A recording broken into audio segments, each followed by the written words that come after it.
দীর্ঘদিন শীর্ষস্থানে রাজত্বের পর অবশেষে সিংহাসন হারালো আর্জেন্টিনা। এক ম্যাচের হারের ধাক্কায় বদলে গেল পুরো ফিফা র্যাঙ্কিং টেবিল। ব্রাজিলও নেমে গেছে আরও নিচে। বিশ্বকাপ বাছাইয়ের শেষ ম্যাচে ইকুয়েডরের বিপক্ষে হেরে যায় লিওনেল মেসিবিহীন আর্জেন্টিনা, আর সেই হারে তারা 19 পয়েন্ট হারিয়ে নেমে গেছে তৃতীয় স্থানে।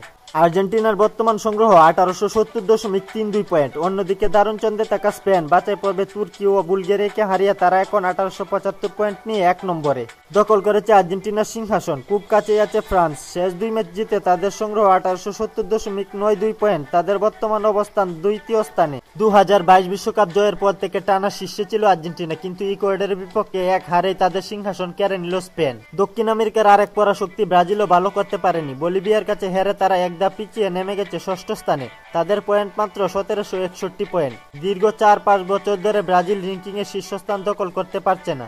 পয়েন্ট অনুযায়ী বর্তমানে ফিফা র্যাঙ্কিং এর শীর্ষ দলগুলো হচ্ছে: 1 নম্বরে স্পেন, তাদের পয়েন্ট 1875 পয়েন্ট। 2 নম্বরে ফ্রান্স, তাদের পয়েন্ট 1870.92 পয়েন্ট। 3 নম্বরে রয়েছে আর্জেন্টিনা, তাদের পয়েন্ট 1870.32 পয়েন্ট। 4 নম্বরে রয়েছে ইংল্যান্ড, তাদের পয়েন্ট 1820 পয়েন্ট। 5 নম্বরে রয়েছে পর্তুগাল, তাদের পয়েন্ট 1779 এবং 6 নম্বরে রয়েছে ব্রাজিল, তাদের পয়েন্ট 1761।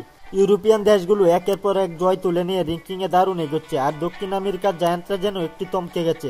এক ম্যাচেই বদলে গেল বিশ্ব ফুটবলের ক্ষমতার মানচিত্র। স্পেন এখন সবার সেরা, আর্জেন্টিনা নামলো সিংহাসন থেকে। প্রশ্ন হলো, কতদিন টিকবে স্পেনের রাজত্ব? ব্রাজিল আর্জেন্টিনার কেউ কি আবারও শীর্ষস্থান দখল করতে পারবে? কমেন্ট করে জানিয়ে দিন আপনার মতামত। খেলাধুলার গুরুত্বপূর্ণ আপডেট পেতে আমাদের চ্যানেলটি সাবস্ক্রাইব করে পাশেই থাকুন।